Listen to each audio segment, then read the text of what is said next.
Pro Rudy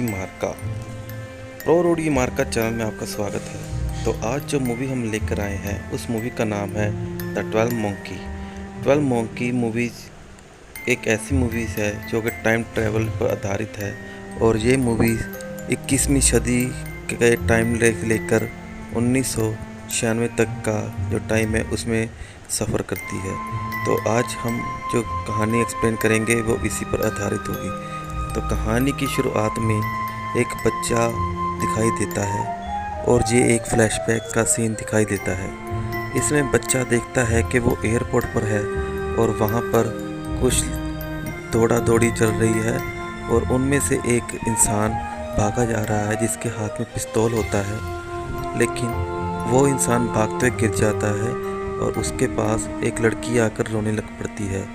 इसके साथ हमारे जो हीरो होता है कॉल, उसकी नींद उठ जाती है और वो नींद से जाग जाता है। तो ये जो सपना होता है वो हमारा हीरो कॉल ले रहा होता है। ये जो समय चल रहा है ये तो 21वीं सदी का समय है और इसमें सभी जो मनुष्य जाति है वो ज़मीन के अंदर रहती है, क्योंकि इसमें दिखाया गया है कि 1997 में एक ऐसा वायरस आया था जिसके कारण 5 बिलियन लोग मर गए और ज़मीन के ऊपर जानवरों का राज हो गया है और नीचे इंसान रहते हैं। और इस मूवी में हमारे जो कॉल होता है वो अपने बाकी साथियों के साथ समय समय पर धरती पर जाता है और ऊपर जाकर वो वायरस का सबूत निकालता है और उसको ख़त्म करने के लिए तरह तरह के इंतजाम और जुगाड़ लगाता है ताकि वो इस वायरस को ख़त्म कर सके और वापस वो धरती के ऊपर जाकर जी सके और खुली हवा में सांस ले सके। इसके लिए वो पूरी तरह से पीपीई किट पहनता है और बाहर जाते हैं। और लेकिन बाहर जब जाते हैं तो देखते हैं कि शहर के ऊपर जानवरों का राज है, शेर और भालू खुले घूम रहे हैं। तो इसके बाद जब वो नीचे दोबारा आता है तो उसको अच्छी तरह से साफ़ किया जाता है और साफ़ करने के बाद उसको साइंटिस्ट लोगों के बीच में बिठा दिया जाता है। ये वो साइंटिस्ट हैं जो उस वायरस के बारे में लगातार जांच कर रहे हैं और उसके लिए एक दवाई का आविष्कार करने की कोशिश कर रहे हैं। तब ये साइंटिस्ट जो मिलकर ये फैसला करते हैं कि वो कॉल को एक टाइम मशीन में बिठाएंगे और वापस उस समय में ले जाएंगे जिस समय में वो उस वायरस का दुनिया पर हमला हुआ था, क्योंकि वो वायरस नेचुरल नहीं था, उसको बनाया गया था एक बायो वेपन के तौर पर।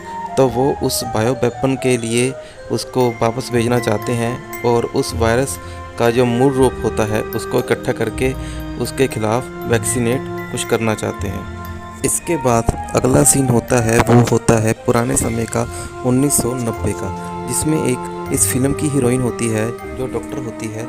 वो एक मीटिंग में होती है लेकिन वहाँ से उसको फ़ोन आता है और वो फ़ोन उठाकर अब एक पुलिस स्टेशन में चली जाती हैं, जहाँ पर उसको हमारा हीरो एक जेल में मिला होता है और उसके जो पुलिस वाले होते हैं वो बोलते हैं इसने कोई हैवी डोज लिया हुआ जिसके कारण ये पागलों की तरह बात कर रहा है और बोल रहा है कि ये फ्यूचर से आया है और फ्यूचर में बता रहा है कि किसी वायरस ने दुनिया को ख़त्म कर दिया है और वो ऐसी पागलों की जैसी बातें कर। हमारा कॉल भी उसको बोलता है कि उसको एक टाइम मशीन के जरिए यहाँ पर भेजा गया है, लेकिन उसने 1996 की जगह 1990 में आ गया है, जिसके कारण ये गलतफहमी हो गई है और उसको 1996 में जाना था। लेकिन उसकी कोई बात ये सुनता नहीं और उसको वो एक पागल खाने में भेज देते हैं, जिसके लिए वो उनको बोलता है कि वो गलती कर रहे हैं। पागल खाने में ले जाने के वक्त उसको फिर से अच्छी तरह से साफ़ किया जाता है और उसके बाद उसको पागल खाने वाले एक और पागल से मिलाते हैं जो कि होता है ब्रैड पिट, और उसको बोलते हैं कि बस पागल को पागल खाने का एक चक्कर लगवा दे और उसके रूल और रेगुलेशन समझा दे। इसके बाद हमारा जो हीरो होता है वो एक कमेटी के सामने बैठा होता है। ये पागल खाने की कमेटी और कुछ साइंटिस्ट और कुछ पुलिस वाले लोग होते हैं जो डिसाइड करने वाले होते हैं कि कॉल जो बोल रहा है उसके पीछे क्या कारण है, कि क्या वो सच में पागल है या फिर कोई मुजरिम है। तब वो उनको बोलता है कि वो अपनी बात साबित कर सकता है और एक फ़ोन कॉल लगाने की बात करता है। लेकिन जब वो उसको उस फ़ोन पर बात करवाते हैं तो वो किसी और लड़की का फ़ोन होता है और वो हैरान हो जाता है, लेकिन बोलता है कि क्योंकि उसने 1996 में जाना था तो ये जो नंबर उसके पास है जो 1996 में ही काम करेगा। लेकिन उसकी ये बात कोई नहीं सुनता और उसको पागल खाने में भेज दिया जाता है। रात को जब वो सोया होता है तो उसको फिर से वही एयरपोर्ट का सीन सामने आ जाता है और उसकी नींद फिर से खुल जाती है। इसके बाद उसको वहाँ पर एक बड़ा सा मकड़ा दिखाई देता है जिसको वो खा जाता है, ये सोचकर कि जब वो वापस जाएगा तो उसका जो डीएनए होगा उसके अंदर से होगा और वायरस के बारे में कुछ तो वो पता लगा पाएगा। लेकिन इसके बाद तभी ब्रैड पिट जो होता है दूसरा पागल, वो जाग जाता है और वहाँ पर हल्ला मचाने लग पड़ता है। इसके बाद क्या होता है, बाकी जो हॉस्पिटल वाले होते हैं वो आ जाते हैं, लेकिन सुबह ब्रैड पिट उसको बोलता है कि तुम इस दुनिया के नहीं हो, मुझे पता है, और यहाँ से भागने का मैं तुम्हारा इंतज़ाम करूँगा। तो इसके बाद वो वहाँ पर फिर से हल्ला करता है और हमारा जो हीरो कोल होता है वहाँ से भागने का मौका ढूंढ लेता है, लेकिन फिर वो घिरा जाता है और उसको सभी पकड़ लेते हैं।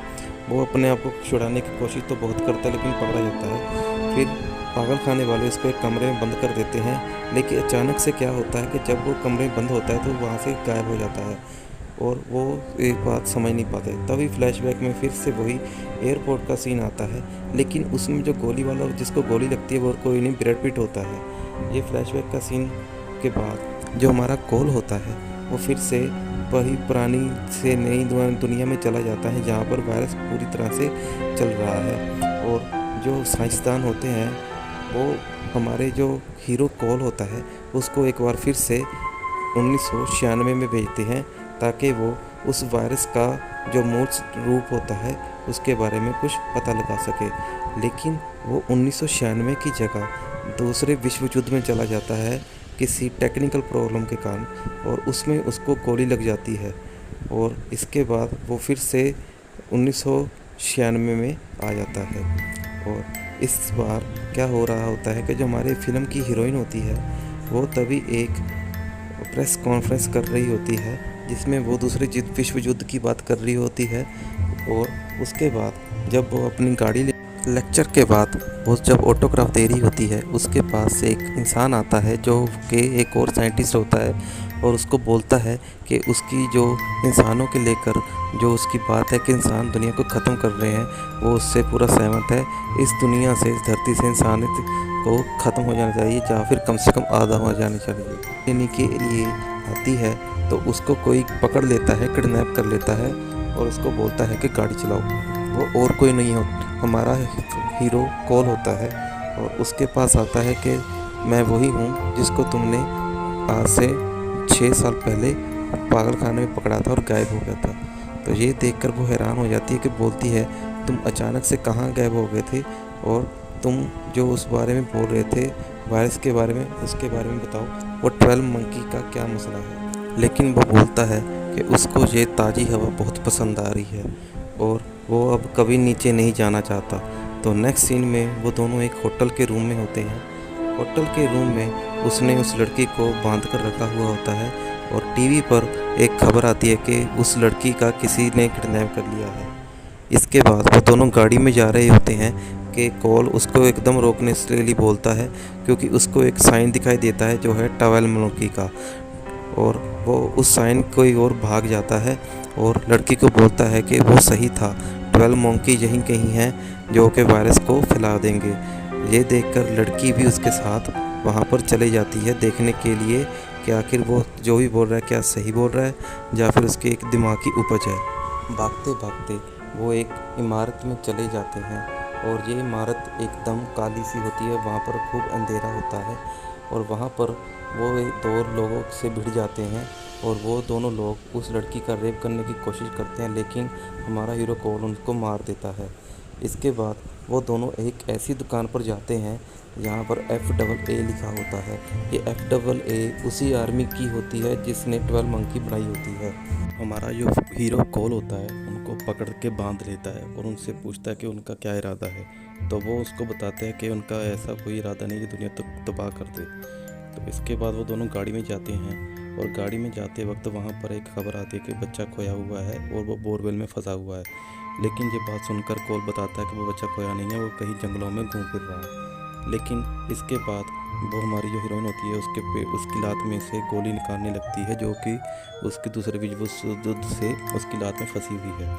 तो इसके बाद करने के बाद वो हमारा हीरो होता है वो ब्रैड पिट के घर में चला जाता है उसे बात करने की, आखिर उसका जो वायरस फैलाने का प्लान है वो कैसे बनाएगा और वो वायरस फैलाने से कैसे उसे रोक सके।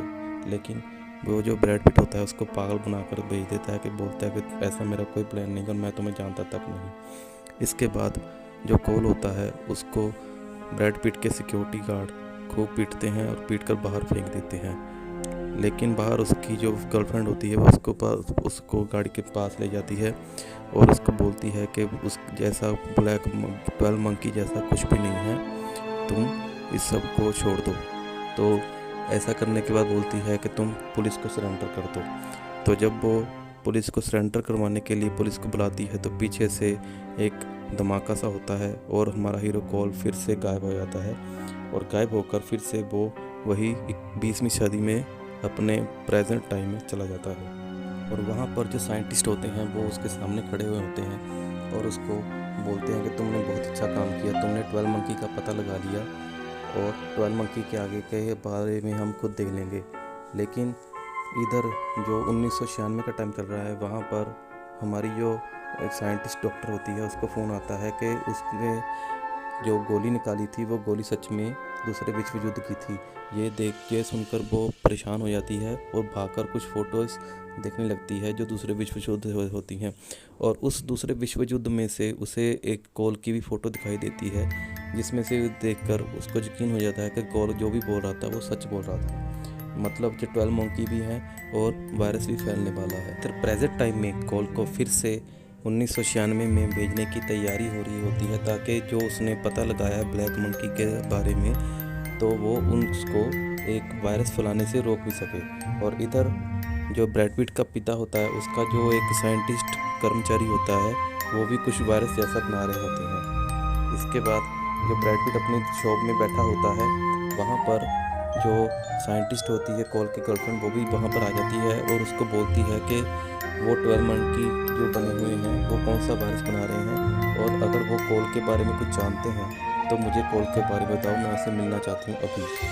जब ये सब कुछ हो रहा होता है तभी वहाँ पर से कोल कहीं से आ जाता है और उसको बोलता है कि वो वापस आ गया है। तो इसके बाद वो दोनों होटल में चले जाते हैं। वहाँ पर जो कोल होता है अपने मुंह में से दांत निकाल कर फेंक देता है और बताता है इन्हीं दांतों के कारण वो अपने साइंटिस्ट को हमेशा वो ढूंढ लेते थे, अब वो इस दांतों के ट्रैकर से बच जाएगा। अब उसके जो प्लैनेट वाले साइंटिस्ट होंगे उसको कभी ढूंढ नहीं पाएंगे और हम दोनों आराम से अपनी ज़िंदगी खुशहाल जी सकेंगे। इधर जो ब्रैड पिट होता है अपने सभी साथियों के साथ कहीं जा रहा होता है और वो कहीं और नहीं चिड़ियाघर जा रहा होता है। उसका असली इरादा जो होता है चिड़ियाघर के सभी जानवरों को बाहर निकालने का होता है, साथ में अपने पिता को भी ले जाता है क्योंकि वो ऐसा सब कुछ इसलिए कर रहा होता है क्योंकि वो जानवरों को रिहा करना चाहता है। क्योंकि उसका जो पिता होता था वो जानवरों पर तरह तरह के एक्सपेरिमेंट कर रहा था, इसलिए वो जानवरों को रिहा करके अपने पिता को जेल में डाल देता है पिंजरे। इसके अगले दिन कोल और अब उसकी जो गर्लफ्रेंड होती है वो कहीं पर जा रहे होते हैं एयरपोर्ट पर और वहाँ पर उसको कुछ जिराफ दिखाई देते हैं और जब वो अपनी टैक्सी ड्राइवर को पूछते हैं कि आखिर ये जानवर क्यों घूम रहे हैं तो वो बोलती है रात को कुछ सिफरे लोगों ने चिड़ियाघर के सभी जानवरों को चिड़ियाघर से रिहा कर दिया और एक इंसान को पिंजरे में डाल दिया।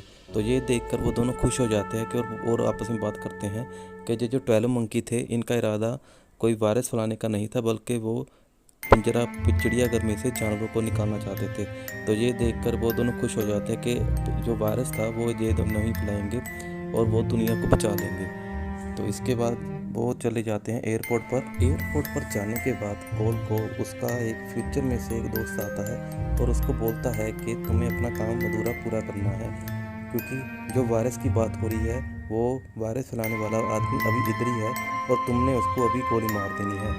तो इसके बाद जो कोल की गर्लफ्रेंड होती है वो पासपोर्ट के लिए लाइन में लगी हुई होती है, तभी उसके सामने वही साइंटिस्ट लड़का आता है जो उससे इंसानियत ख़त्म करने की बात करता है। तो ये देखकर वो भी चौकन्ना हो जाती है और अखबार में उसकी फ़ोटो ब्रैड पिट के पिता के साथ देखकर उसको लगता है कि हाँ यही वो आदमी जो वायरस फैला रहा है।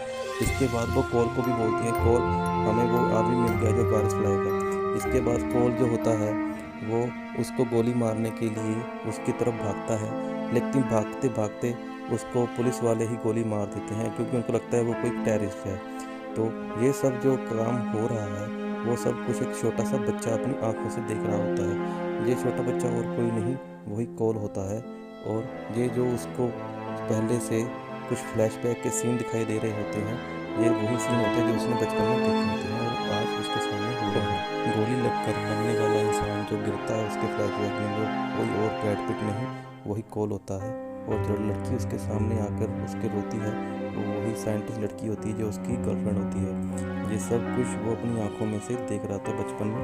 और इसके बाद कॉल जो होता है वो अपनी साइंटिस्ट गर्लफ्रेंड के हाथों में मर जाता है। इधर जो एयरप्लेन में जो मेन विलन होता है साइंटिस्ट, वो आकर बैठ जाता है और उसके पास ही फ्यूचर में से एक और साइंटिस्ट आकर बैठ जाती है, जो कि वही होती है जो कॉल को इधर आती है। और उसको पता चल जाता है कि असल में वायरस कौन फैला रहा है। और वो दोनों आपस में बात करने लगते हैं और वो उसको ख़त्म कर देती है।